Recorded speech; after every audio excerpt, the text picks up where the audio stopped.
반갑습니다. 어제 뵙고 오늘 또 뵐 수 있어서 반갑습니다. 여러 가지 환경의 변화가 오늘 우리가 이러한 집회 시간에 함께 하기가 참 어려운 그런 시대적 배경이 되었습니다. 오늘 여러분들과 함께 읽었던 본문 말씀, 특별히 1절과 2절의 말씀 먼저 다시 한번 읽도록 하겠습니다. 같이 읽습니다. 내가 그리스도 안에서 참말을 하고 거짓말을 아니하노라. 나에게 큰 근심이 있는 것과 마음에 그치지 않는 고통이 있는 것을 내 양심이 성령 안에서 나와 더불어 증언하노니. 어제 제가 그런 말씀을 드렸습니다. 한국교회 역사 속에서 큰 부흥운동의 전환점의 그 배경에는 애통함과 참으로 절박한 간절함, 그 애통함과 절박한 간절함이 우리 스스로를 하나님 앞에 돌아보게 하고 내려놓게 했다라고 하는 말씀을 드렸습니다. 사실은 그 역사적 배경을 보면 참으로 우리는 지금 어떻게 보면 상상이 안 되는 처절함이었습니다. 어제는 단순히 어떤 사회적 환경에 대해서만 말씀을 드렸는데, 사실은 그러한 사회적 환경이 단지 경제적으로 못 살아서 혹은 문화적으로 좀 미개해서 그 수준이 아니었습니다. 실제로 1907년 대부흥운동이 일어나는 그 시점에 전후하는 역사는 여러분들이 잘 아시는 것처럼 1904년에 러일 전쟁이라고 하는 것이 있었습니다. 근데 우리는 단순히 러일 전쟁을 러일 전쟁이라고만 생각하는데, 러일 전쟁은 어떤 의미를 가지는가 하면 우리나라를, 다시 말하면 당시에 조선을 식민지로 하겠다라고 생각했던 나라가 일본만이 아니었습니다. 당시에 조선을 식민지로 지배하기를 원했던 나라는 러시아, 청나라, 일본, 미국은 간보고 영국, 적어도 4개국이었고 거기 간보던 것이 미국이었습니다. 그런데 제일 먼저 조선을 지배하겠다고 군대를 파견한 나라는 어느 나라였습니까? 영국이었습니다. 영국이라고 하는 나라는 조선을 식민지 하겠다라고 하는 뜻을 가지고 조선 서해안에 해군 작전을 하기 위한 해도를 그리기 위해서 군함을 파송했습니다. 그리고 실제로 영국군 병력을 주둔시킵니다. 어디에다가? 거문도에다가. 거문도라고 하는 저 서남해안 제일 끝에 제일 먼 바다에 있는 거문도라고 하는 섬에다가 영국군을 주둔시킵니다. 그리고 기회를 보고 있었습니다. 그런데 정세가 영국 쪽으로 기울지를 않았습니다.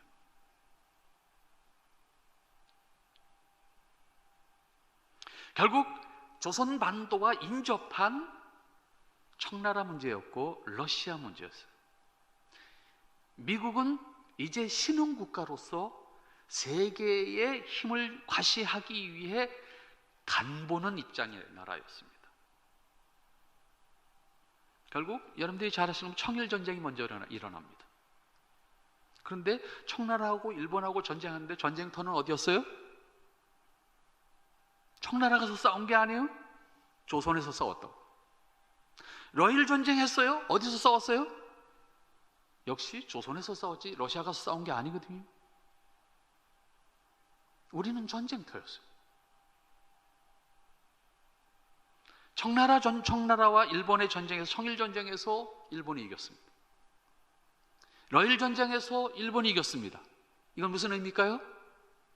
이제 조선은 일본이 먹는다, 그런 의미입니다. 누구도 못 덤빈다. 미국은 일본을 지지했습니다. 영국은 군대를 주둔시켰지만 전쟁은 무리야. 왜? 모든 전비를, 전략, 무기까지를 영국서부터 배로 싣고 와가지고 싸워야 되는데 싸움에서 이길 승산이 없어요. 일본군을 이길 수 있다고 하는 자신이 없는 거예요. 그래서 거문도에 주둔만 하고 있다 슬그머니 퇴각합니다. 거문도에 혹 가시는 일이 있거들랑 거문도 초등학교를 한번 찾아가세요. 그 초등학교 자리가 영국군 주둔기지였습니다. 그리고 그 뒤에 가면 영국군 묘지가 지금도 있습니다. 그리고 그 영국군 묘지는 지금도 영국 왕실에서 관리를 합니다. 결국 러일 전쟁이 1904년에 일어났다는 사건은 무엇을 의미하는가 하면 조선은 망했다, 그런 의미입니다. 이제부터 일본이 지배하는데 누구도 반대할 사람이 없다, 그런 의미입니다. 그러니까 여러분들이 잘 아시는 것처럼 그 이듬해 1905년 을사늑약이 강제로 체결이 되는 겁니다. 의식이 있는 사람들은 조선의 미래가 없다는 것을 알게 돼요. 근데 그때 의식 있는 사람들이 누구였어요? 그때 의식 있는 사람들이 그리스도인들이었다. 왜? 소위 신교육을 받은 사람들이 그리스도인들이었기 때문에. 우리가 우리 민족이라고 하는, 지금은 당연히 그런 단어를, 지금은 그런 말을 아주 잘 구별해서 써야 돼요. 왜냐하면 우리도 이미 단일 민족이라고 말할 수 없는 사회가 됐기 때문에. 왜? 외국인 노동자 100만 살아요. 국제 결혼해서 사는 사람이 40만이에요. 이제 민족이라는 말을 단순히 쓰게 되면 이게 소위 인권 차별, 인권 문제가 됩니다. 그런데 당시에 국민의 주권이 있는, 국민에게 주권이 있는 민족의식을 깨우쳐주는 사람들은 선교사들이었고 그것이 미션 스쿨들이었습니다. 나라가 망해도 백성들은 임금님을 쳐다보고, 임금님 어떡할까요? 왜? 국민의 개념이 뭐였으니까? 군주의 종의 개념이에요. 국민 스스로가 나라를 지켜야 된다는 개념이 없단 말이에요. 이걸 깨우쳐주는 게 선교사예요. 국민 주권의 국가의식을 가지게 한 것이, 이걸 미션 스쿨에서 공부한 그리스도인들이 깨우친 거예요. 그러니까 이 사람들이 조선이 무너지는 것을 인식하면서 앞장설 수밖에 없었던 거예요.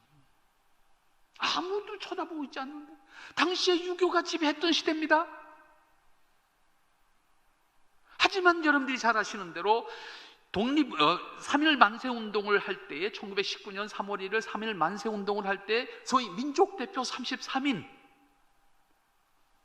누구였습니까?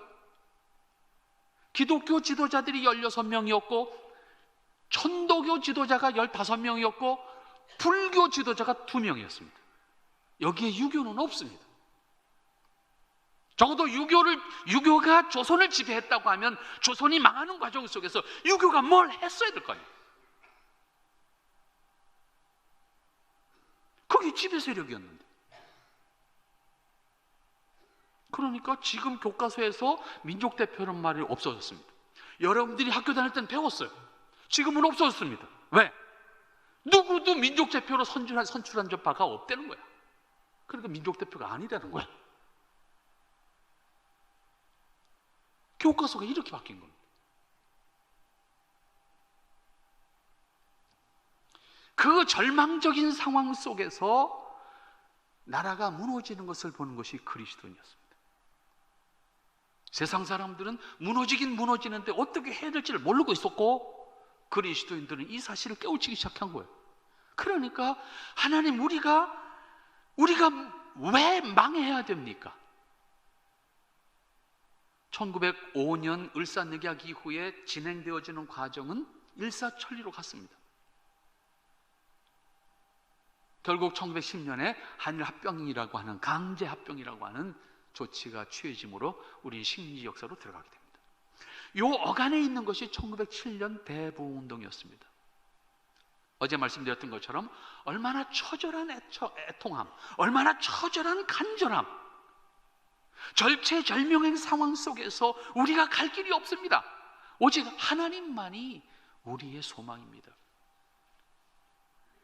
그 간절함으로 하나님 앞에 설 수밖에 없었던 것이 1907년 대부흥운동의 정치적, 당시의 역사적 배경이었다. 이렇게 말씀을 드릴 수 있다고 하면, 오늘 여러분들과 함께 나누고자 하는 300만 부흥운동, 이 300만 부흥운동이라고 하는 것은 1945년 8월 15일 해방과 더불어서 시작된 우리 한국 교회사에서 아주 중요한 시점에 일어났던 대부흥운동입니다. 그런데 이 부흥운동은 1907년과는 조금 다른 측면이 있습니다. 그것은 김치선 목사님이라고 하는 이 한 분의 생각에서 우리가 이 기회를 놓치면 다시 소망이 없다. 이번 기회를 놓치면 민족 복음화라고 하는 것, 그리고 이번 기회를 놓치면 우리 민족이 정말로 하나님의 뜻을 섬길 수 있는 그런 나라로 세워진다고 하는 것은 불가능하다. 왜냐하면 이분은 함흥에서 태어나서 함흥에서 영생중고등학교를 다닙니다. 가나다 선교부의 미션스쿨이었습니다. 그 과정 속에서 가나다 선교부의 선교사로 활동하셨던 루터 영이라고 하는 선교사의 아주 사랑을 받으면서 양육을 받았고, 그 과정 속에서 그곳에서 그는 3.1운동에 대한 경험을 하게 되고, 학생 신분으로 결국은 3.1운동의 주동자 내지는 그런 역할에 엮여서 서대문 형무소에 수감되는 역사적 고통을 학생의 신분으로 경험하게 됩니다. 그리고 그가 여왕선교사에 의해서 당시에 연희전문학교에 와서 영문학을 공부하게 됩니다. 졸업한 이후에 평양의 신학교, 당시에 그냥 평양신학교라고 불렀습니다마는 장로회 신학교입니다. 우리나라에 하나밖에 없는 장로회 신학교에 가서 공부를 하게 됩니다. 바로 그 어간이 전 세계 교회사에서도 큰 변화가 있는 상황이 만들어집니다. 1927년이라고 하는 상황인데, 이 1927년 상황에서 카나다와 북미 대륙에 있는 교회들이 신학적 진보주의 사상에 의해서 큰 변화를 겪게 됩니다. 그 과정 속에 카나다 장로교회가 장로교회라는 간판을 내리게 됩니다. 그리고 몇몇 교단, 감리교회와 회중교회와 이런 교단들과 연합해서 유니언 처치라고 하는 교회로 탈바꿈하게 됩니다. 이때에 영선교사는 그거는 아니다. 다행스럽게도 영선교사는 정통신학적 입장을 분명히 가지고 있었어요. 그래서 그거는 아니다. 그래서 영선교사는 탈퇴를 하게 됩니다. 만약 그렇다고 하면 나는 신앙 양심상 내 신앙 고백과 일치하지 않는 교회의 멤버십을 가질 수가 없다. 탈퇴를 하게 됩니다. 그런데 한국 장로교회는 탈퇴한 사람을 버리고, 돈의 문제니까, 선교부에 돈이 들어와야 한국 교회가 움직여 가니까, 결국 한국 장로교회는 그 유니언 처치로 바뀐 선교부를 인정하게 됩니다. 그러니까 영선교사는 내가 조선에 와서 선교하면서 조선을 섬기기로 하나님 앞에 약속을 했고, 조선 사람을 내가 사랑하고 있는데 내가 조선 사람을 섬기는 일은 계속해야 되겠다.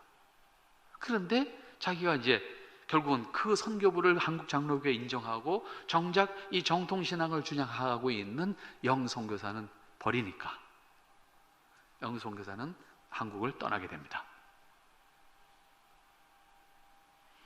그러나 나는 조선 사람을 섬겨야 되겠다.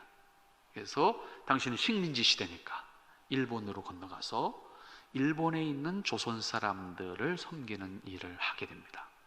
바로 일본에 있는 제1동포교회가 이 영선교사에 의해서 전부 세워진 겁니다. 지금 있는 일본의 제1동포교회들이 다 이분에 의해서 세워지는 겁니다. 저 북해도부터 시작해서 저 남쪽에 있는 오키나와에 있는 교회들까지.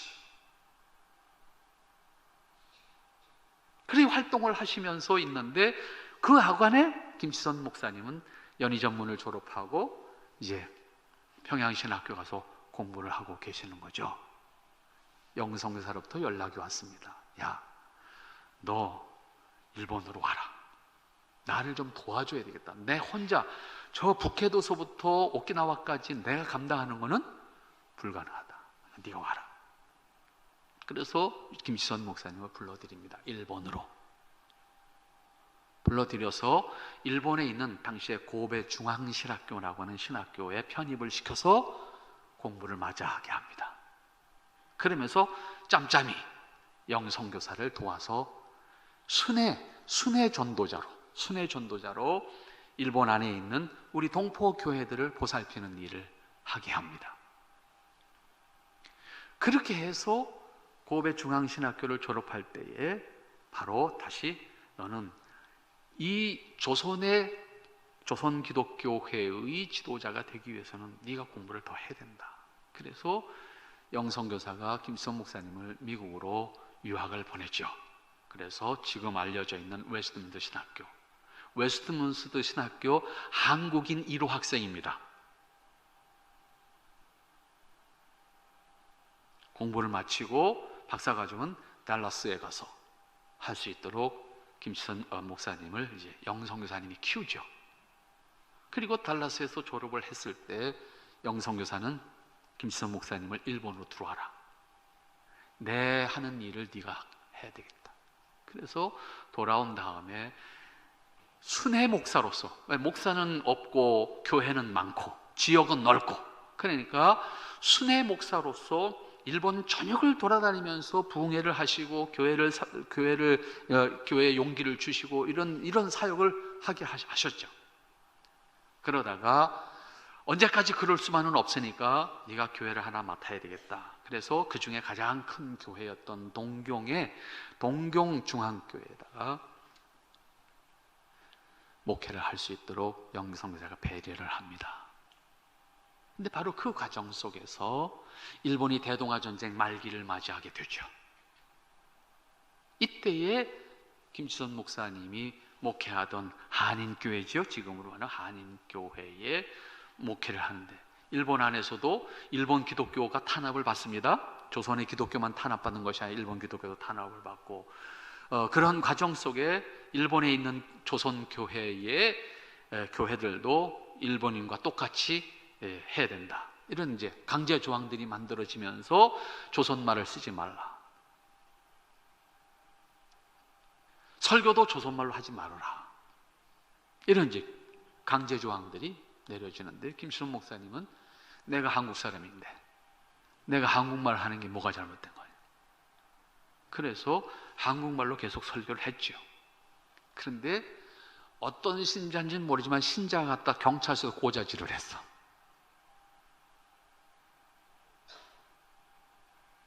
그래서 결국은 김치선 목사님이 다시 동경에서 잡혀가게 됩니다. 그래서 아주 짧은 기간이긴 하지만 다시 옥살이를 하시죠. 그리고 옥에서 나오자마자 이렇게 내가 사역을 할 바에야 내가 내 땅에 가서 하겠다. 그래서 한국에 들어오는데 사실은 한국으로 오려고 한 것이 아니라 만주로 가려고 하셨어요. 그런데 서울 와서 잡혔어. 만주가 아니라 서울이라고. 그래서 붙들린 교회가 남대문 교회입니다. 더 이상 북쪽으로 가야 되는데 북쪽으로 못 가고 남대문 장로교회에 붙들리게 됐는데, 그 당시에 1943년 4년 요 당시에 남대문 장로교회는 오늘로 말하면 어느 정도의 교회일까? 당시에 서울 장안에서 제일 큰 교회, 그런 개념이에요. 그리고 한국을 대표하는 상징적인 교회 하나만 꼽아라, 그렇게 하면 그 교회가 남대문 교회였습니다. 왜냐하면 이 남대문 교회는 시작부터 좀 독특한 출발점을 가져요. 소위 당시에 우리 사회의 가장 엘리트들의 집단이었습니다. 왜냐하면 그 남대문 교회 출발점이 세브란스 병원이에요. 세브란스 병원이 을지로에 있을 때, 그러니까 세브란스라는 이름을 가지기 전이지요. 제중원이라는 이름을 가졌을 때, 제중원이라고 하는 이름을 가졌을 때에 바로 그 제중원의 직원들이 함께 모여서 시작한 교회가 남대문 교회였어요. 그런데 그 남대문 교회가 남대문 바깥으로 나와서 예배당을 짓게 되잖아요.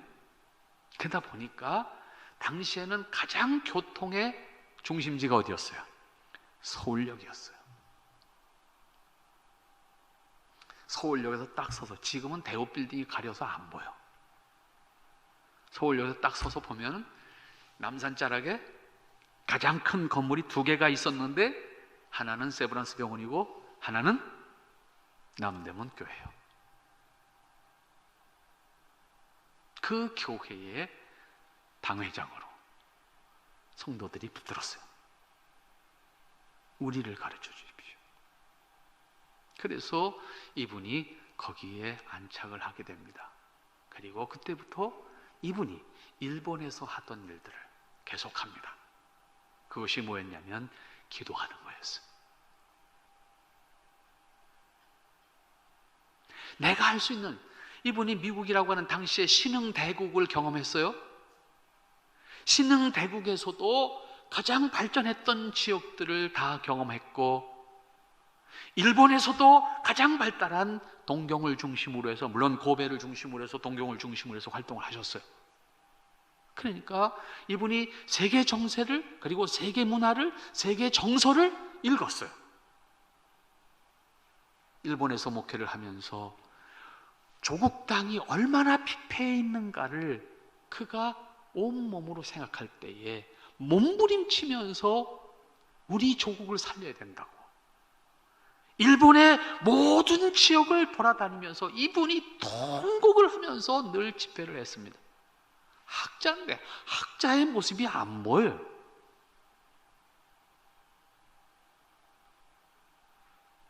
그것을 그대로 귀국해서 남대문 장로교에서 하게 된 겁니다. 그래서 어제 말씀드렸던 것처럼 새벽기도를 시작합니다. 매일 새벽기도, 삼각산 기도원을 늘 가서 기도하는,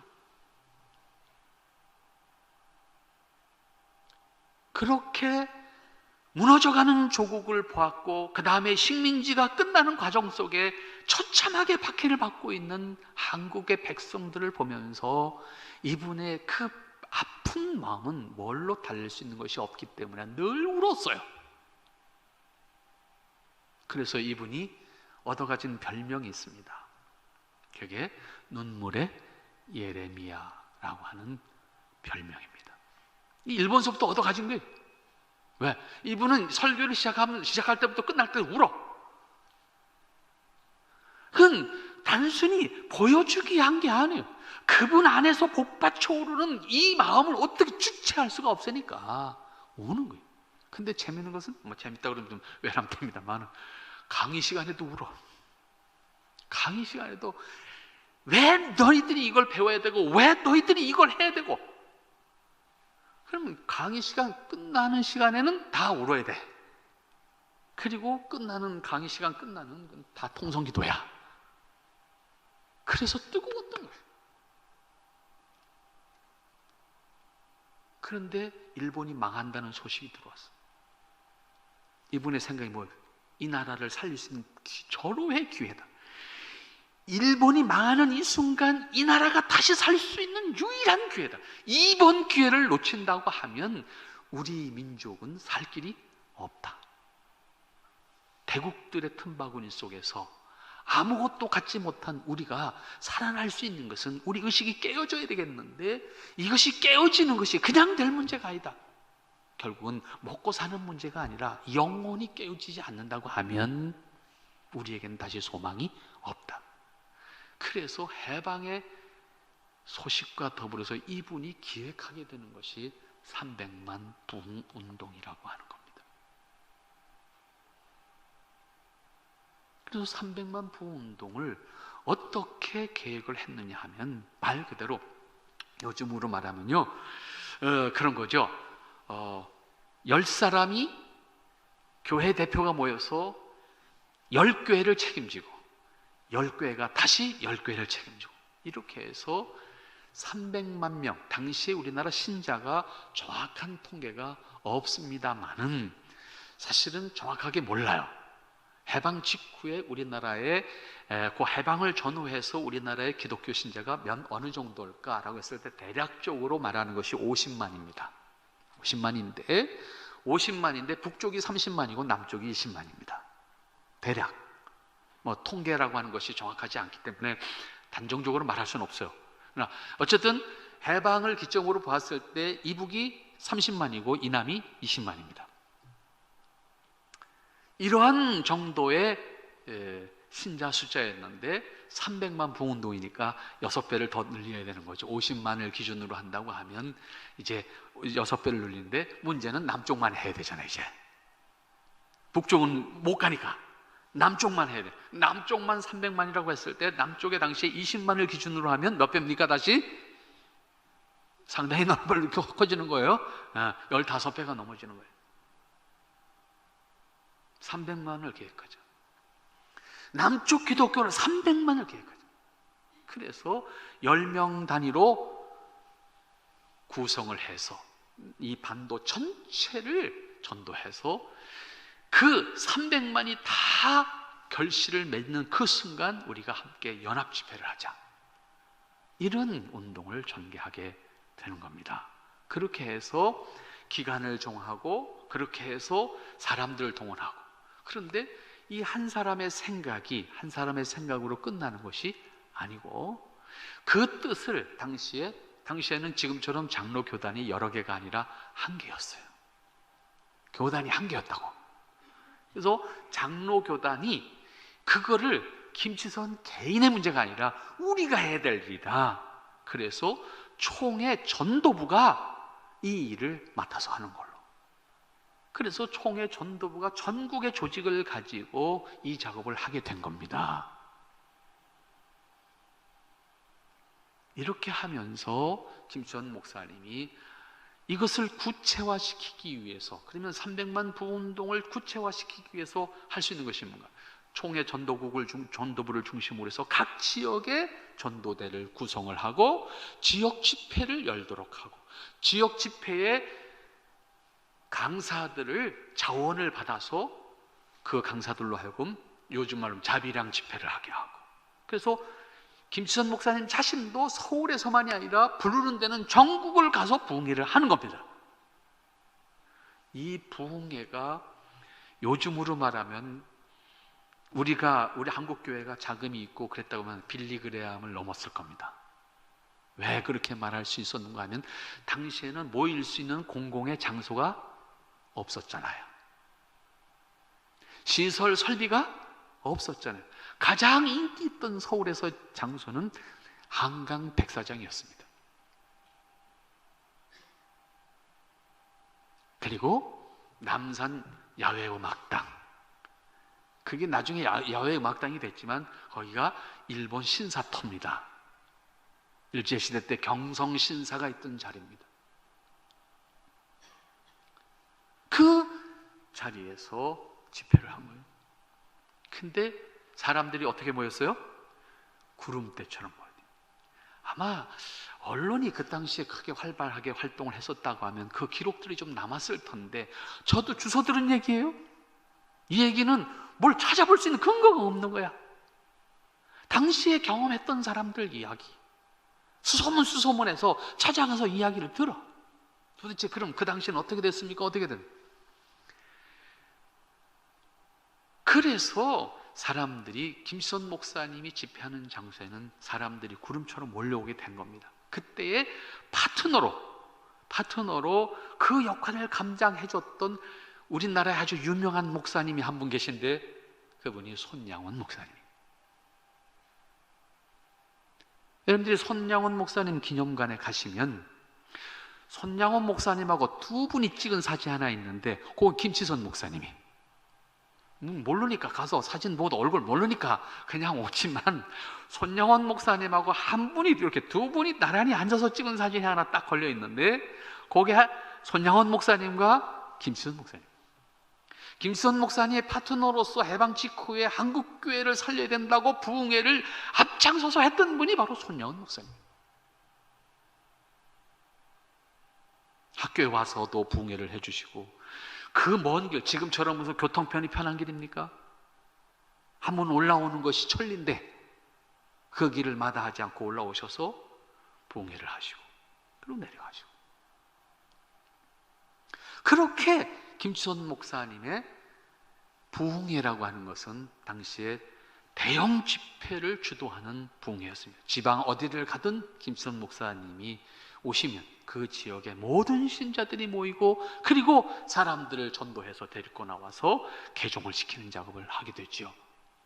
이렇게 해서 백만인 부흥운동회라고 하는 것은 총회 전도부 산하의 조직과 지방 조직을 총동원해서 조직화하게 됩니다.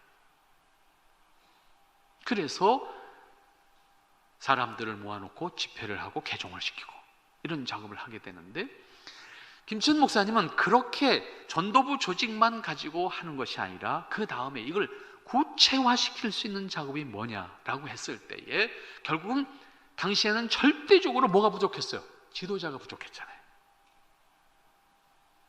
전도자가 있어야 될 거 아니에요. 목회자가 있어야 될 거 아니에요. 그래서 김치선 목사님이 이 교회의 일꾼을 만들어야 되겠는데, 당시에는 일꾼을 만드는 학교가 지금의 한신대학밖에 없었습니다. 장로교 안에서는. 그런데 그마저도 해방되자마자 티격태격 싸우기 시작했습니다. 왜? 사상의 문제로. 그러니까 김치선 목사님이 해방되고 나서 골머리 생각하다가 구호만 300만 부흥운동에서는 안 되겠다. 이걸 실제적으로 300만 부흥운동을 할 수 있는 방법이 뭐냐 해서 지도자 양성이 급하다. 그래서 학교를 세우게 되는 겁니다. 그게 바로 우리 교단의 최초의 신학교가 되는 것이고, 그것이 바로 우리 한국 역사 속에서도 아주 빠른 학교지요. 서울대학교와 나이가 같습니다. 이분은 그때 이 나라를 다시 살릴 수 있는 방법이 복음이라는 수단밖에는 없다고 생각을 했고, 이 복음을 통해서 이 민족을 구원하는 길밖에는 이 민족이 살 수 있는 방법이 없다고 판단한 상태에서 300만 부흥운동을 전개를 하면서 이걸 구호로만은 안 되겠다 생각하고 구체적인 작업을 한 것이, 그 첫 번째가 신학교를 만드는 거였고, 신학교를 만들 때 야간 신학교를 했어요. 왜 그랬을까요? 김치선 목사님은 일본에서부터 사역의 과정 속에서 이분의 마음에 뜨겁게 자리 잡은 것은 민족을 구원하는 것이 내가 할 일이다. 민족을 구원하는 것이 우리나라를 다시 살려낼 수 있는 길이다라고 판단을 했기 때문에 전도자 양성이 목적이었어요. 전도자 양성.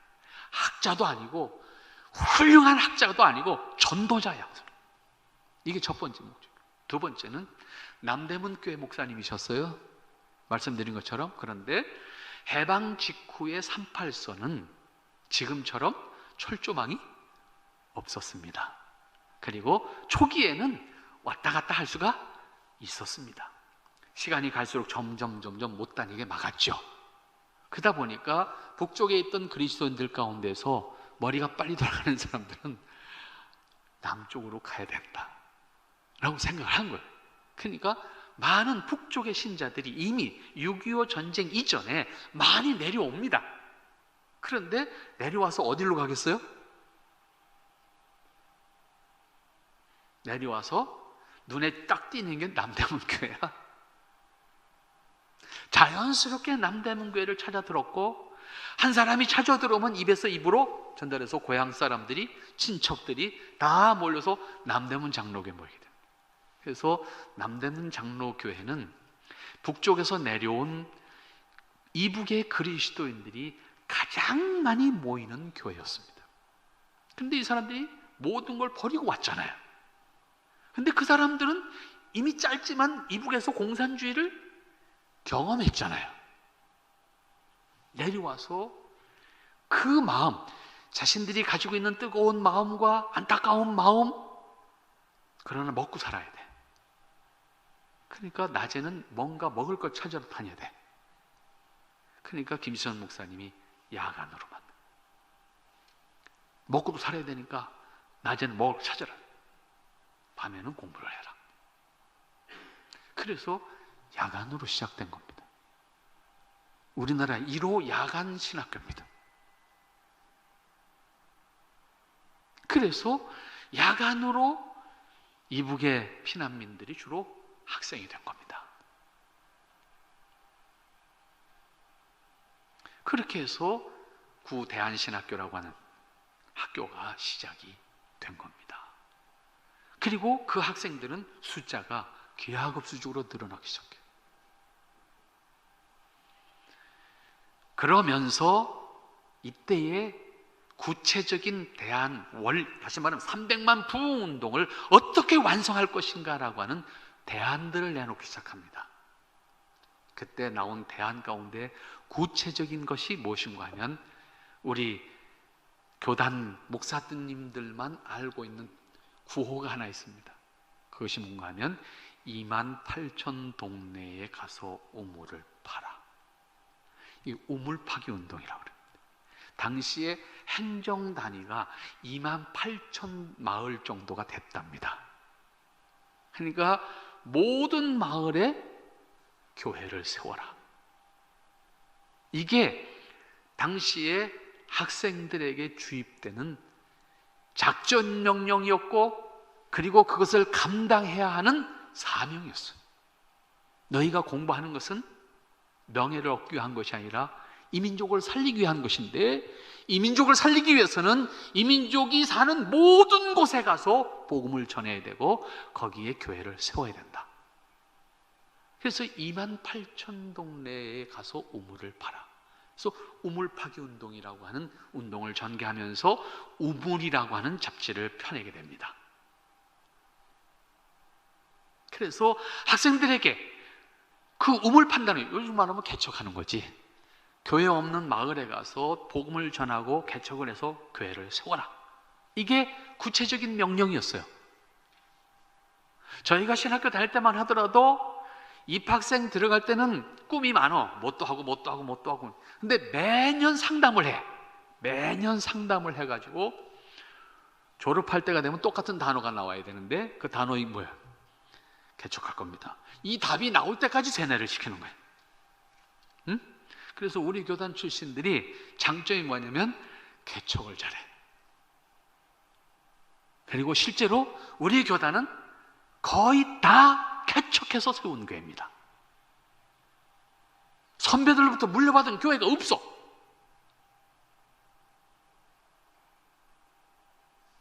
이게 결과적으로 그분의 300만 부흥운동의 열매예요. 그래서 우물 파기 운동이라고 하는 것을 전개하게 됩니다. 그러니까 당시에 대한신학교라는 학교를 세워서 지도자 양성을 통해서 이 땅에 수많은 지도자들이 나가서 각각의 역할을 감당할 수 있도록 기회를 만들었고, 그 일들을 감당하게 하셨습니다. 학교를 세우는 일이 결국 300만 부흥운동의 구체적인 실천사항이었던 거야. 그리고 그 학생들에게 2만 8천 동네에 가서 우물을 파라고 하는 것이 작전 명령이었던 거야. 실제로 지금까지 지금 학교 세워진 지가 70년이잖아요. 48년도니까 지금 70년이잖아요. 70년 동안 이 학교를 통해서 졸업한 학생들이 전국, 전 세계 곳곳에 나가서 복음을 전하고 있지 않습니까? 우리 교단에 외국에 나가 있는 선교사 가정만 해도 200가족이 넘는 것 같아요. 저는 정확하게 모르겠습니다만. 이게 그분이 해방과 더불어서 이민족을 살릴 수 있는 것은 복음 외에는 다른 답이 없다. 이거 하나 가지고 결국은 대한신학교를 당시에 세워서 야간학부로 공부를 시켜서 개척하는 전도자들을 만들었고, 전국 각지에 가서 개척하게 만들었고, 그리고 그들을 통해서 복음을 전하게 했고, 그들로 하여금 이 땅의 생명들에게 복음을 전해서 거듭나게 하는, 그리고 그들로 하여금 각각 처소에서 하나님의 뜻을 섬기는 역할을 감당하게 하는 그런 일들을 하게 했다는 겁니다. 이 과정 속에서 김시선 목사님이 늘 입버릇처럼 말했던 단어들이 있어요. 이민족 3천만. 이분이 300만 부흥운동을 굳이 300만으로 이렇게 정리한 것은 당시의 인구 남북한 합쳐서 3천만이라고 합니다. 물론 실제적인 통계하고는 달라요. 실제적인 통계는 정확하게 없습니다만은 당시에 3천만은 넘었다 그래요. 일반적으로 3천만은 넘었는데 통상 3천만. 여러분들이 어렸을 때 학교 다닐 때 그 6.25 행사나 이럴 때 3천만 구호 많이 했었을 거예요.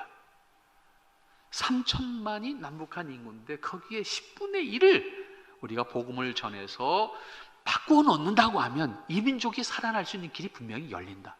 사회학자들도 그러잖아요. 일반적으로 사회학자들이 한 사회, 한 국가 사회를 변화시키기 위해서 필요한 것이 20%래요.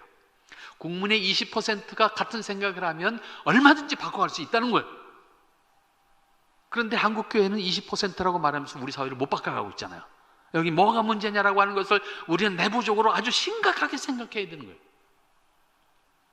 사회학자들이 공적으로 인정하는 원리가 20%예요. 한 무리의 20%가 같은 생각을 가지면 그 무리 전체를 바꿀 수 있다는 거예요. 근데 한국교회는 20%로 말하면서 우리 사회를 못 바꾸고 있어요. 오히려 사회로부터 지탄을 받고 있지 않습니까? 이건 뭐가 문제냐고 하는 문제를, 우리 안의 문제가 무엇인지를 우리는 먼저 성찰해야 돼요. 밖의 문제는 밖의 문제로 해결을 해야 되겠습니다만은 가장 큰 문제는 우리 안의 문제다. 뭐가 문제냐? 그래서 김시선 목사님은 언제나 이민족 3천만, 그리고 삼천리 금수강산, 그분이 썼던 아주 독특한 용어들이 있어요. 그 용어들 가운데 대표적인 단어가 이민족 3천만. 이민족 3천만은 어떻게 할 거냐? 늘 그에게 있어서 부르짖었던 내용이 이민족 3천만을 살려낼 수 있는 길은 300만, 곧 10분의 1을 우리가 복음을 전한다고 하면 이민족이 살 수 있는 길이 열린다. 그거였어요. 그것을 위해서 우리가 뭘 할 거냐라고 했을 때 이 작업을 했던 겁니다. 그리고 이분이 그 다음에 하나 더 하게 되는데, 그것이 무엇인가 하면 전도 특공대를 조직을 하게 됩니다. 말이 좀 무시무시해요, 그죠? 근데 그 전도 특공대라고 하는 것을 조직을 하게 되는 이유가, 우리는 해방과 더불어서 평화로운 나라가 되고, 뭔가 국민에게 주권이 있어서 자유로운 나라가 되고, 그리고 뭔가 경제적으로도 발전할 수 있는 나라가 될 거라고 꿈을 가졌는데, 우리는 해방이 되자마자 이념 싸움을 시작했습니다. 그 이념 싸움은 지금도 우리 정치판에서는 시끄럽잖아요. 그런데 지금은 그래도 국민들이 국민교육을 기본적으로 다 받았고, 그리고 대단한 고학력 사회가 됐잖아요. 그러니까 누가 뭐래도 스스로 생각하는 것이 있어. 그런데 해방 직후에 우리 국민의 민도라고 하는 것은 저 바닥이었다고요. 뭔지를 몰라. 그 상황 속에서 우리는 이념 싸움을 했단 말이에요. 좌익이니 우익이니 해방과 더불어서 바로 맞붙어서 싸우기 시작했단 말이에요. 그러니까 대책이 없는 상황입니다. 사회적 혼란이라는 것은 걷잡을 수 없는 상황이 만들어진 거죠. 정부도 없는 상태지. 미군 군정 시대란 말이에요. 미군 군정 시대인데 이 군정 시대에 백성들이 해방돼서 지금 기쁨을 나누고 지금 국가를 만들어 가야 될 판인데 이념 싸움하고 있는 거예요. 얼마나 혼란스러워.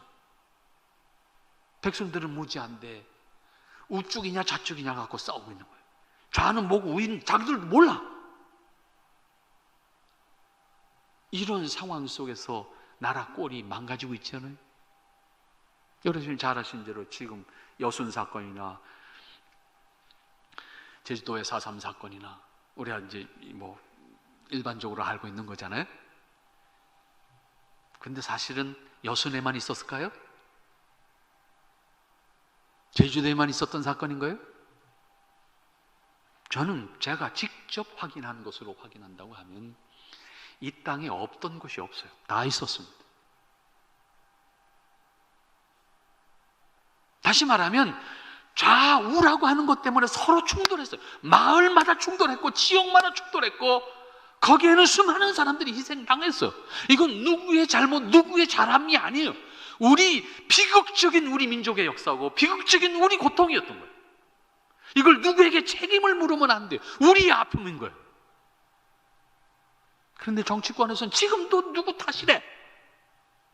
우리가 힘없어 당한 건데, 우리가 무지해서 당한 건데. 교회는 안 그랬을까요? 교회도 내내 똑같았어요.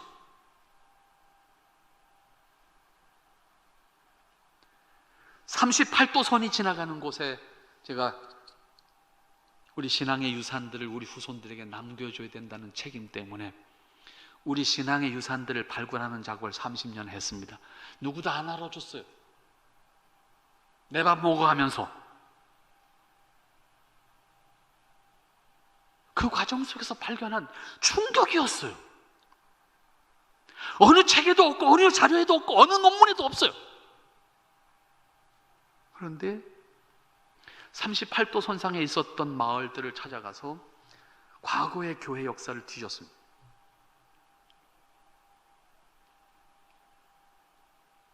분명히 있었어요, 교회가. 마을에 가서 수소문해서 그 교회의 역사를 찾으려고 덤벼들었습니다. 아무도 말하지 않습니다. 모른답니다. 분명히 나이로 보아서는 그 시대를 경험한 사람인데 모른다. 어느 사람을 만났습니다. 그 사람이 내 의도를 묻더니 꼭 알고 싶으면 아무개를 찾아가라. 뭐 지금 다 기억도 성함도 잊어버리고 다 잊어버렸습니다. 뭐 30년 전이니까 아무개를 찾아가라. 그래서 그분 지금처럼 핸드폰도 없는 시대잖아요. 그분을 수소문에 찾아가서 제가 이러한 자료를 찾는 이유를 좀 말씀을 드리고 협조를 좀 구했습니다. 그러니 좀 알고 싶습니다. 그분이 그렇게 학자로서 그런 걸 연구한다고 하니 내가 말할 수 있는 데까지만 말해주겠다. 무엇이었습니까? 8.15 해방과 더불어서 마을 가운데로 38선이 지나갔어. 그 선 너머는 이북이야. 남쪽은 이남이야. 서로 너무나도 잘 알아. 누가 교회 다닌 사람, 누가 뭐 한 사람 서로 다 알아. 같은 교회 다녔던 사람들이야. 서로 죽인 거야.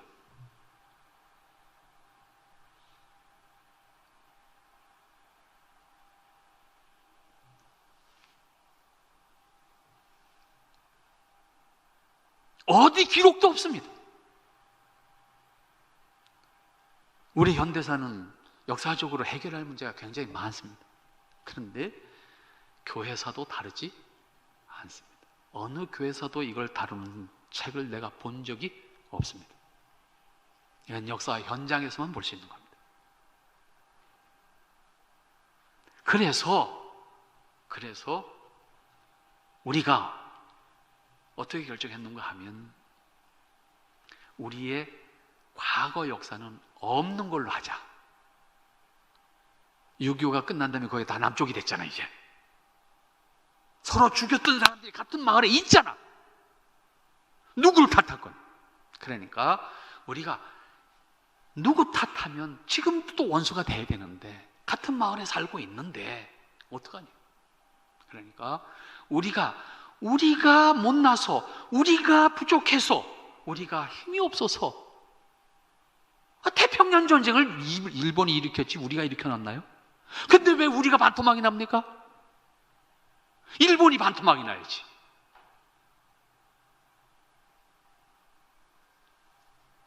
우리가 힘없어서 당한 건데 이걸 누구한테 탓하니? 그러니까 결국은 우리 역사는 없다. 이전의 역사는 없다. 그래서 그 교회는 1962년 출발한 걸로 역사를 정리한 겁니다. 그리고 이전 얘기를 하지 말자, 이렇게 된 겁니다. 이게 어느 한 곳의 얘기가 아니다. 안 찾아봤고 확인하지 않았을 뿐이지 이 땅의 모든 지역에 있었던 이야기다. 왜 이렇게 당했습니까? 왜 우리가 스스로 이렇게 싸워야만 했습니까? 이 고통이 1945년 해방 이후에 6.25가 일어나기까지 5년 동안의 역사 속에서 이 치열한 싸움이 이 땅에 있었던 거야. 그게 여순에만 있었고 제주도에만 있었던 게 아니다, 그 말이야.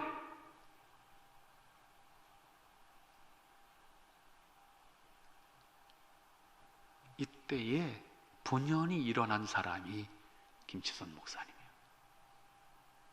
이 싸움을 뭘로 말려요? 말릴 수 있는 방법이 없는 거예요. 그렇지 않아요? 지금도 싸우고 있는데. 그래서 소위 전도 특공대를 만든 겁니다. 자원하는 사람 나와라. 왜 특공대라 그랬을까요? 그 분쟁이 심한 지역에 전도자로 파송하는 거예요. 그 분쟁이 심한 지역, 그 가장 분쟁이 심했던 것이 접경 지역이었어요. 당시 38도 선상의 마을들이었던 거예요. 38도 선상의 마을에 전도대를 파송해서 그 지역의 사람들에게 복음을 전해서 민주주의 국가를 세우고, 그들로 하여금 이 나라를 지켜갈 수 있는 국민들이 되도록 만들죠. 그러니까 복음도 전하고 민주주의 국가도 만들고, 이 두 개의 목적을 같이 감당해야 되겠다. 그래서 전도 대원들을 모집하게 됩니다. 그럼 누가 가겠어요? 당시에 대한신학교 학생들이 대거 지원을 하게 되죠. 남대문 교회 신자들이 대거 지원하게 되죠. 거기 목사님이니까, 거기 학교를 하시는 분이시니까. 그래서 학생들과 남대문 교회 신자들이 자원을 해서 이 전도대에 지원을 하게 되는 겁니다. 그래서 각 지역으로 파송을 했죠. 38도 선상에 있는 분쟁의 현장인 이 38도 선상의 지역의 마을들로 전도대를 파송을 하고, 그 다음에 남쪽에 크게 문제가 되고 있는, 크게 논쟁이 되고 있는, 분쟁이 계속해서 일어나고 있는 지리산을 중심으로 해서 여순 지역, 구례 지역, 이 남원 지역, 이 지역에 역시 전도대를 파송하게 됩니다. 물론 제주도도 4.3 사건과 더불어서 이 제주도 지역에도 전도대를 파송하게 됩니다. 누가 갔어요? 우리 신앙의 선배, 우리 교단의 선배들이 간 거야. 그들이 가서 그 지역에 가서 뭐 있어요? 아무것도 없어요. 신학생 신분이야? 교회 집사님 신분이야? 그 이상 아무것도 준 것도 없고 가지고 간 것도 없어. 지금처럼 무슨 선교비 지원 없어. 제가 생존에 계셨던 그 당시에 그 전도 특공대로 파송을 하셔서 가서 거기서 사역했던 분들 가운데 몇 분을 제가 생존에 계시는 동안에 찾아서 가서 만나 뵀습니다. 제주도에 계신 분도 찾아가서, 그분 이제 재작년에 돌아가셨어요. 마지막 증언자였어요. 재작년에 돌아가셨는데 생전에 그래도 만날 수 있어서 참 다행이었다 생각을 합니다만, 파송은 했는데 지원은 한 푼도 없었대. 그러니까 내가 어떻게 제주도까지 왔는지 자신도 기억이 없대.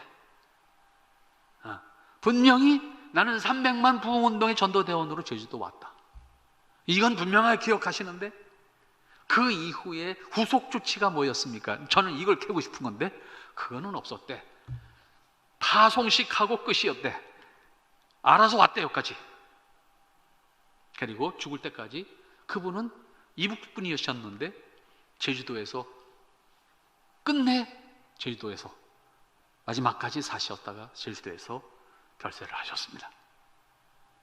이렇게 각 분쟁 지역에 가서 복음을 전하고, 그리고 그들은 그곳에서 교회를 세우고 전도를 하고. 그런데 문제는 자료가 없어. 얼마나 어떤 사람들이 어디에 가서 어떻게 활동을 했는지 모르는 거예요. 이게 생존했던 분들의 소식을 어떻게 찾아서 가서 물어보고, 누구와 왔었는지 어떻게 왔었는지 이런 걸 그냥 겨우 그분들의 증언에 의해서 규합을 할 뿐이에요.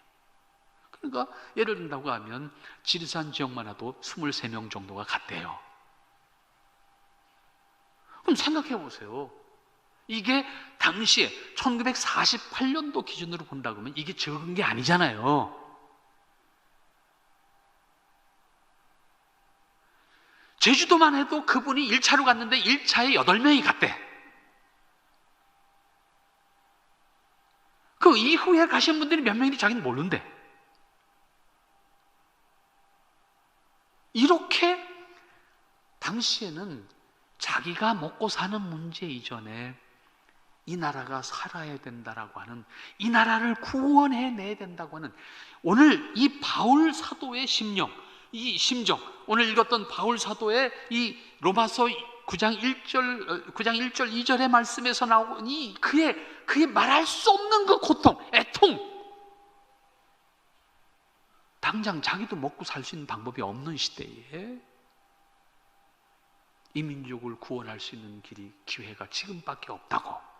그리고 이 가장 위기적 상황 속에서 우리가 감당해야 된다고 발벗고 나섰던 전도 특공대원들이, 무명의 전도 특공대원들이 누군지, 어디 가서 어떻게 사역을 하다가 어떻게 죽었는지 몰라요.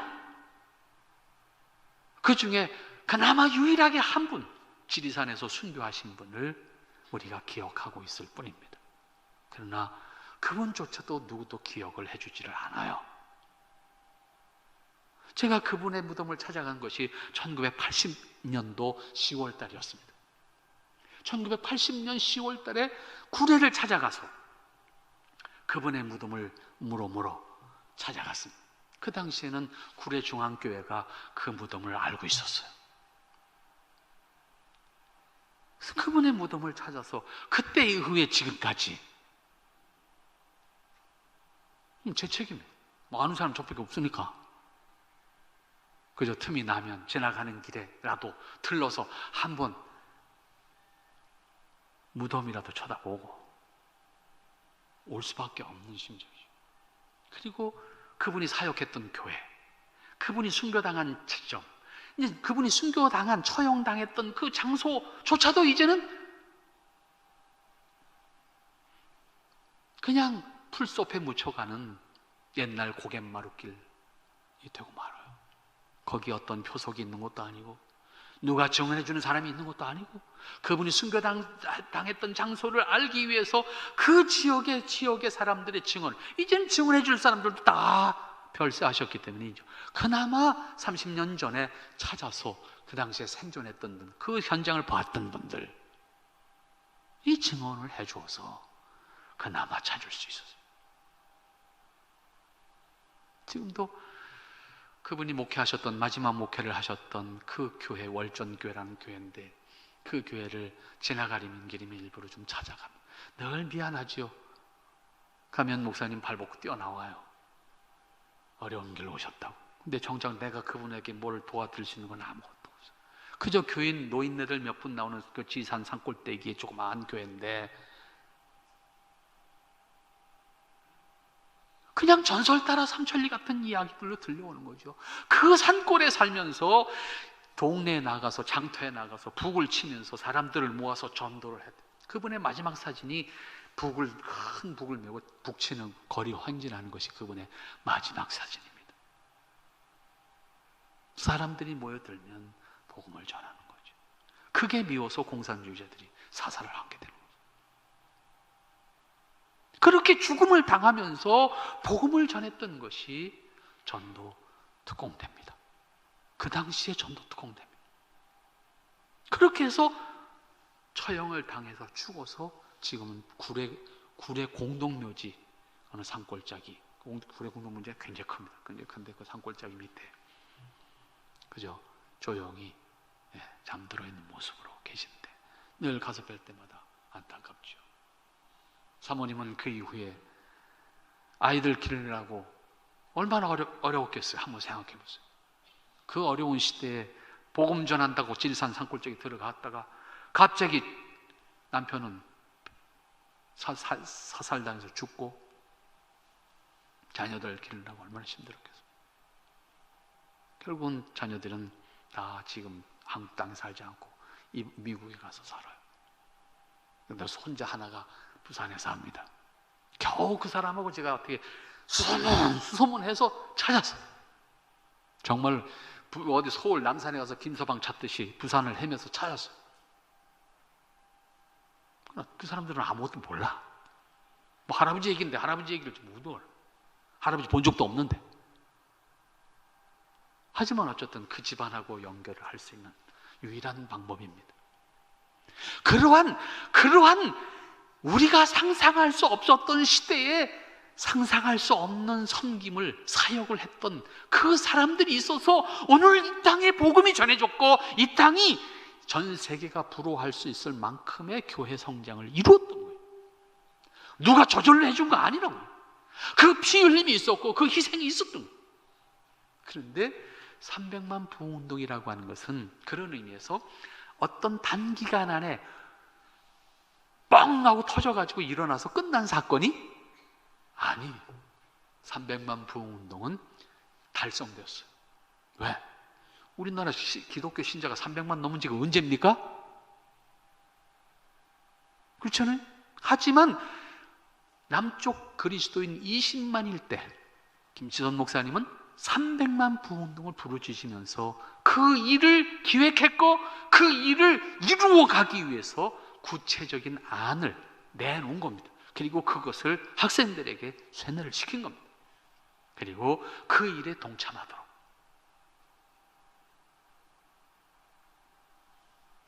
그래서 그 38 접경 지역에 파송한 사람이 누군가 하면 김선 목사님 첫째 사위예요. 사위를 갔다 와. 네가 대표로 가. 그래야 간다. 그러니까 자기 큰딸 남편을 38선에 제일 먼저 보내는 거예요. 근데 다행히 이분은 살아왔어. 근데 같이 간 사람들이 많이 희생을 했죠. 이분은 다행히 살아왔어요. 근데 지금도 살아계셔요. 이제 100세쯤 돼가는데 정확한 연세는 지금 모릅니다만 한 100세 살아계신데 미국에 계셔요. 지금 제가 알고 있는 한에서 이 당시에 전도 특공대로 갔다가 생존해 계신 분은 그분이 유일한 분입니다. 여주에 계셨던 분도 몇 년 전에 별세하셨고, 그래서 이제는 찾을 수 있는 방법이 없습니다. 그분 외에는 그걸 증언해 줄 수 있는 사람이 없습니다. 그만큼 300만 부흥운동이라고 하는 것은 어떤 단기간 안에 어떤 커다란 부흥운동이 일어나서 뭔가 큰 변화를 일으킨 것이라기보다는 당시에 우리 전체를 깨우쳐가는 과정에서 부흥운동의 역사를 일으켜서 사람들이 그 일을 감당할 수 있도록 하면서 이끌어갔던 상황입니다. 그 가운데 아까 말씀했던 부흥집회라고 하는 것은 어제 소개했던 사경의 개념으로 부흥집회를 하셨어요. 그래서 24시간 먹고 자고 새벽부터 시작해서 새벽 기도회, 아침 오전 성경 공부, 오후 일반 교양 과목 공부, 그리고 저녁엔 다시 부흥 집회, 그리고 철야 기도, 24시간을 대부흥운동의 방법으로서 집회를 한 겁니다. 근데 이때 우리나라에 또 역기능이 하나 등장하는데 박태선이가 이때 등장하는 거예요. 김치선 목사님 따라다니다가 김치선 목사님 흉내내다가, 그래서 김치선 목사님이 좀 억울하게 이 박태선이 때문에 김치선 목사님이 이단 만든 사람이 돼버려요. 왜냐하면 김치선 목사님 교회 집사였거든요. 이게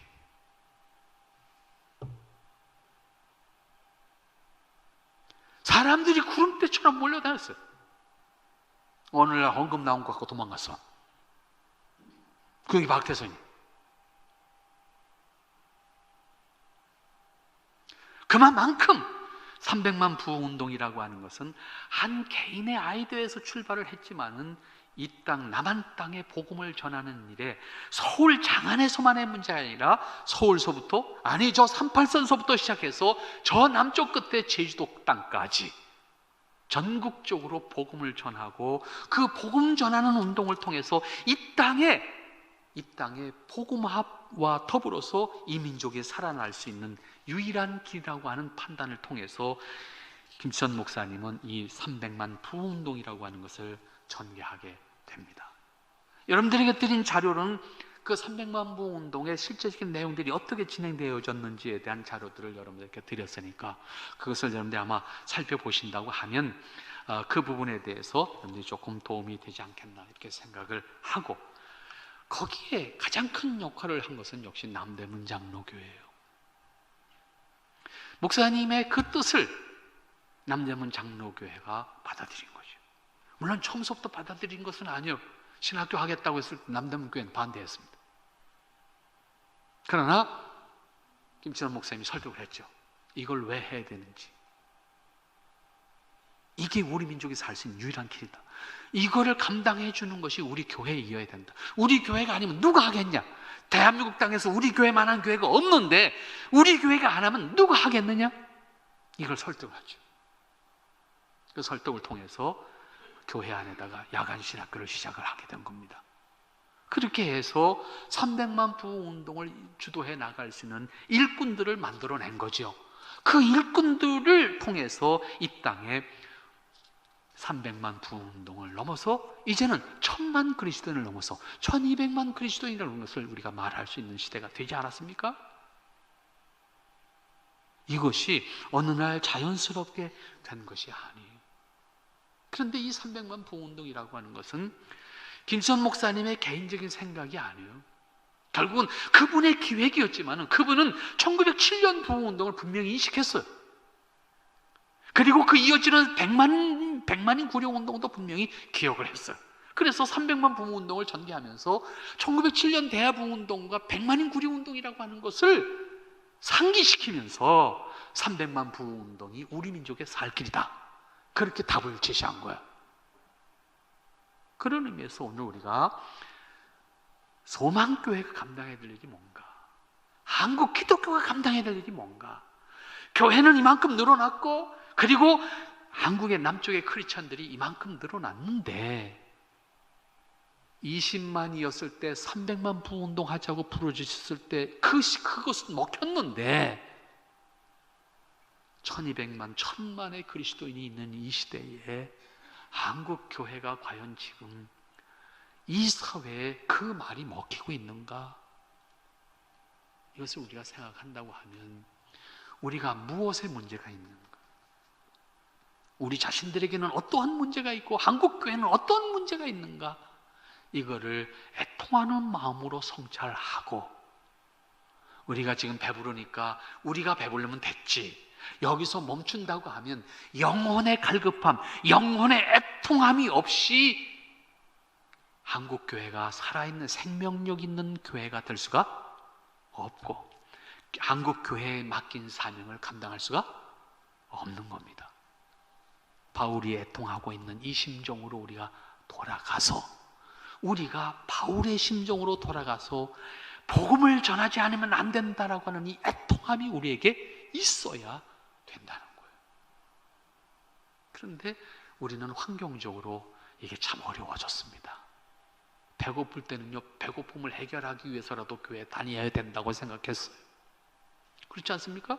여러분 70년대 80년대 전도할 때 뭐라고 그랬습니까? 교회 가면 복 받아 그랬어요. 안 그랬습니까? 지금 교회 가면 복 받아 그러면 사람들이 웃어요. 왜? 잘 사는데 자기들이 교회 다니는 사람보다 더? 배고플 때는요, 배고픔을 해결하기 위해서라도 뭔가는 해야 된다고 생각했단 말이에요. 문제는 배가 안 고파. 나한테 몸으로 피부로 와 닿는 애통함이 없어. 환경적 애통함이 없다 그 말입니다. 여러분, 펄벅이라고 하는 사람이 있어요. 누굽니까? 대지라고 하는 소설을 쓴 사람이지요. 펄벅이 어디서 죽었는지 아십니까? 요건 몰라요. 한국에서 죽었어요. 그분의 마지막 생애는 한국이었어요. 여기서 멀지 않은 불과 자동차로 20분만 가면 있는 곳이에요. 부천이라고 하는 곳입니다. 그분의 마지막 사역지예요. 그분은 중국에서 태어났습니다. 선교사 자녀예요. 대지라는 소설은 픽션이 아닙니다. 사실입니다. 그분이 중국에서 태어나서 살아가는 동안에 중국에서 경험했던 것을 쓴 거예요. 그 안에 내용이 뭡니까? 기근이 들어서 사람이 굶어 죽어요. 죽게 됐을 때 어떻게 합니까? 마지막으로 먹을 수 있는 게 뭐예요? 사람이에요. 어떻게 먹었습니까? 제일 약자를 잡아먹어야 돼요. 누굽니까? 아이들이. 내 아이는 잡아먹을 수 없어. 어떻게 합니까? 옆집으로 바꿔서 잡아먹었어. 그게 사람이에요. 그게 인간이라고. 인간이 배고프면 동물만 못해요. 최악의 상황이 만들어진다고. 그걸 소설을 쓴 거예요. 2차 세계대전이 끝나고 그분은 그 작품 때문에 노벨 문학상을 탔어요. 졸지에 유명인사가 됐다고. 그 돈을 들고 찾아온 곳이 어디입니까? 한국이에요. 작가로서 얼마든지 누릴 수 있었어요.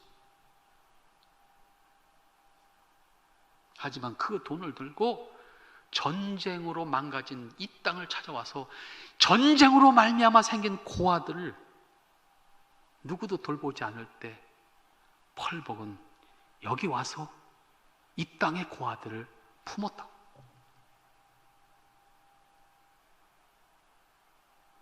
우리가 우리 잘나서 우리의 모습이 이렇게 멋있게 스스로 됐나요?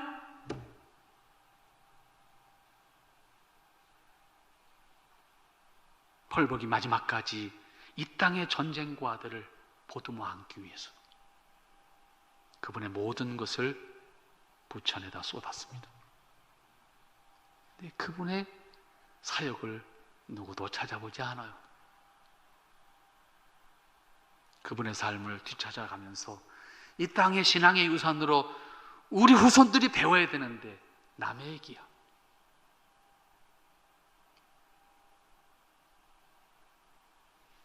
지금은 그나마 다행히 부천시에서 조그맣게 뭔가 하나 만들어놔서 기념관이라고 그분이 마지막 살던 집 터에다가 하나 만들어놨습니다. 혹 지나가던 일이거든. 한번 찾아가 보세요. 그리고 공익요원 하나 배치해놨어. 지키라고. 한국교회는 관심 없습니다. 그나마도. 제가 이 땅에 정말로 많은 무명의 신앙의 유산으로 남기고 간 분들을 그 뒷발, 그들의 발자취를 찾아서 이 땅의 신앙의 후손들에게 그들의 모습들을 기억하라고, 단순히 기억하는 것이 아니라 배우라고 찾아다니면서 보았던 그분들을 만날 때마다 이제는 만날 수도 없고 이제는 어디 가서 대면할 수 없는 분들이지만 이미 시간 속에서 역사 속에서 이미 사라진 분들이지만 그분들을 저는 만납니다. 단순히 전쟁고아를 도와주기 위해서, 그들을 살려내기 위해서 온 것 이전에 그분은 선교사 자녀로 태어나서 이 땅에 그가 마지막까지 감당해야 될 일이 무엇이었는가? 자원해서 이 땅의 고아들을 복음으로, 하나님의 말씀으로 길러내는 작업을 한 거 아닙니까? 그분이 배고파서 왔나요? 그분 자신만 생각하면 배고플 일이 없었어요. 여러분, 언더우드 선교사는 여러분들이 대부분 들어서 아셔요, 그죠? 연세대학교를 만드신 언더우드 선교사. 다시, 그분이 배고파서 왔을까요? 연세대학교 부지가요 27만 평입니다. 그분이 샀어요. 당시에 물론 땅값이 뭐 얼마나 나갔겠습니까, 그게. 그렇다 할지라도, 이 말은 무슨 얘기냐면, 요즘으로 말하면요, 언더우드 집안은 요즘으로 말하면 빌 게이츠요, 부잣집이다, 그런 얘기예요. 여러분들 어렸을 때, 젊으셨을 때 사용했던 타자기가 있어. 언더우드 타자기라고. 지금으로 하면 컴퓨터 아니겠습니까? 언더우드 타자기, 그게 언더우드 거요. 당시에 언더우드 타자기를 가지고 전 세계를 지배했어요. 그 돈을 가지고 있었던 것이 언더우드 집안입니다. 연세대학교 부지를 형이 샀어. 형이 사서 너 해라 그랬어. 배고파서 한국 왔나요? 그분은 배고파서 한국 온 사람 아닙니다. 그런데 그분은 일찍 돌아가셨어요. 그분 손자가 한국을 떠난 지가 지금 한 6년쯤 됐네요.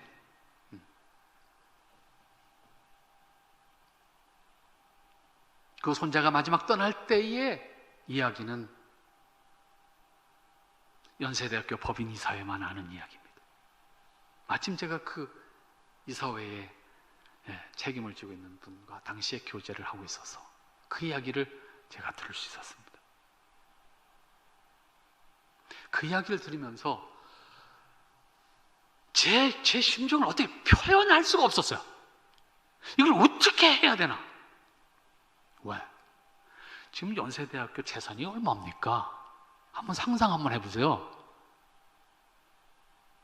통장에 들어있는 현금만도 몇천억이야. 그냥 간단하게.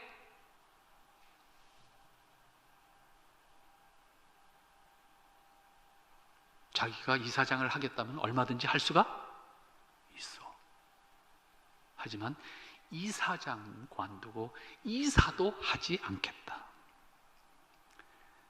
그렇지만 이사회에서는 그래도 이사의 직함을 올려놓아야 되지 않겠습니까? 그래서 이사회에 안 나오는 이사로 몇 년이 있었어요. 그리고 이 손자가 마지막에 판단을 하죠. 이제 마지막까지 내가 여기서 살 건가, 이제 미국으로 돌아서 살 건가 하다가 미국으로 가기를 결정을 합니다. 하니까 이분이 재단 이사회에다가 연락을 했어요.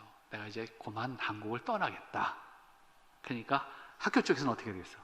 아, 그러면 그렇잖아요. 그 큰 학교를 세워놓으셨는데 그러면 이민사라도 좀 하고, 우리가 그동안에 한국교회가 이만큼 컸고 학교도 이만큼 컸으니 우리가 뭔가 감사하는 표현을 해야 되지 않겠습니까?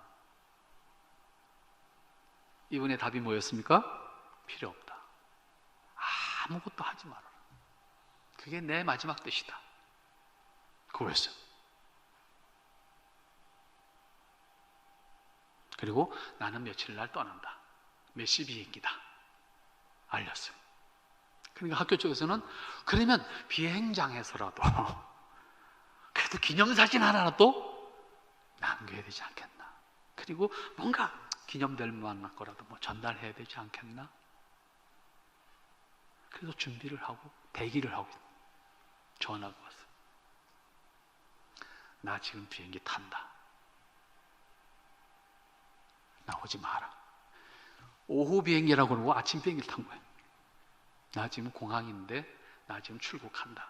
나오지 마라. 그것이 언더우드 선교사 손자의 마지막 이임 인사였습니다. 가장 어려웠던 시대에 이민족을 살리기 위해서 이 땅에 와서 자신의 모든 것을 이 땅에 남기고 그것을 본받은 그 후손들까지 내가 여기서 덕을 보지 않겠노라고.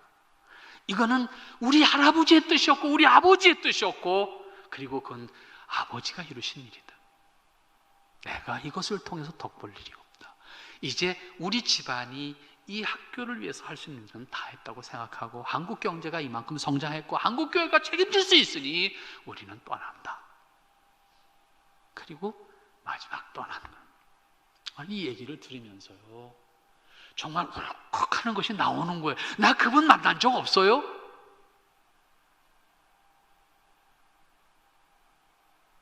우리 한국교회를 사랑하고 우리 한민족을 사랑하는 사람들, 우리를 정말 우리 스스로 우리가 된 게 아니라고. 그런데 우리는 우리 스스로 잘났다고 생각해요. 그분들 앞에서 우리가 뭘 할 수 있어요? 한국교회가 자만해 무너지는 겁니다. 우리가 할 일을 하지 않아서 무너지는 겁니다. 한국교회가 무너져가는 이 상황을 보면서 통탄하게 여러분 소망교회라고 하는 공동체로 여러분이 함께 하셨습니다. 훌륭하신 목사님 모시고 이 땅에서 신앙생활을 하고 계십니다. 이걸로 만족하지 말고 우리 교회가 감당해야 될, 내가 감당해야 될 일, 한국교회가 바로 가지 못하는 모습 우리 교회 바로 가서 한국교회를 살리고 이민족을 살리고 이 땅에 복음을 통해서 바른 국가를 세워야 돼요. 저는 요새 기도할 때 그런 생각을 하면서 혼자서 허허 웃으면서 울기도 하고 합니다. 한국 역사를 여러분들이 한번 잘 보세요.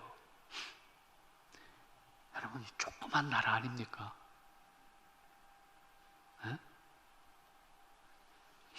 여러분 비행기를 타고 인천공항 생기기 전에 김포공항에서 비행기를 타면요 김포공항 활주로가 동서야. 에? 방향이 서쪽에서 동쪽을 향해서 이륙하면 15분이면 강릉 나옵니다. 여객기 타고.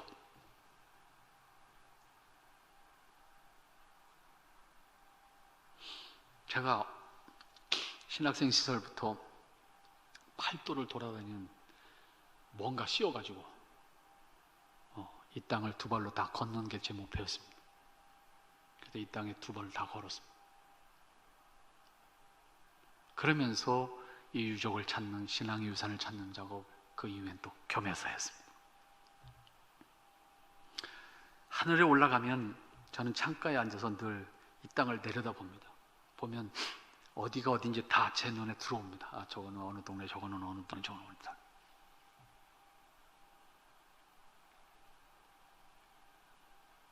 미국이라는 나라를 처음 그 비행기를 타고 가서 미국 국내에서 동쪽에서 서쪽을 한번 오는데 4시간 오더라고. 우리는 서쪽에서 동쪽까지 15분 걸렸고. 이게 여러분 플로리다 꼬꼬랑지만큼도 안 되는 나라 아닙니까? 우리나라 반도가. 그런데 이 나라를 하나님이 쓰시겠다고 지금까지 살려놓으셨고 요 조그만 나라를 경제 대국으로 만드셨잖아요. 한번 생각해보세요. 요 조그만 나라에 여러분 경제 지표로 수입 물동량으로만 12에서 13위 왔다 갔다 하잖아요. 늘 한번 상상해보세요. 근데도 우린 늘 불만이 많아. 맨날 못 산대. 전 세계 사람들이 바라보면서 대한민국 잘 산다 그러는데 우리는 맨날 불만입니다. 이 조그만 반도에 경제 대국을 만드셔서 우리로 하여금 하시는 일이 뭘까? 왜 하나님은 이 조그만 나라를 쓰실까? 한번 생각해 보세요. 우리 자원이 있습니까? 다른 나라처럼 땅덩어리는 없습니까? 우린 반도 국가의 취약점을 다 가지고 있어요. 우린 역사를 잘못 가르쳐가지고 어려서부터 여러분들 우리나라는 좋은 나라래. 왜 좋냐 그러니까 삼면이 바다가 있어서 좋대. 여러분 그렇게 안 배우셨습니까?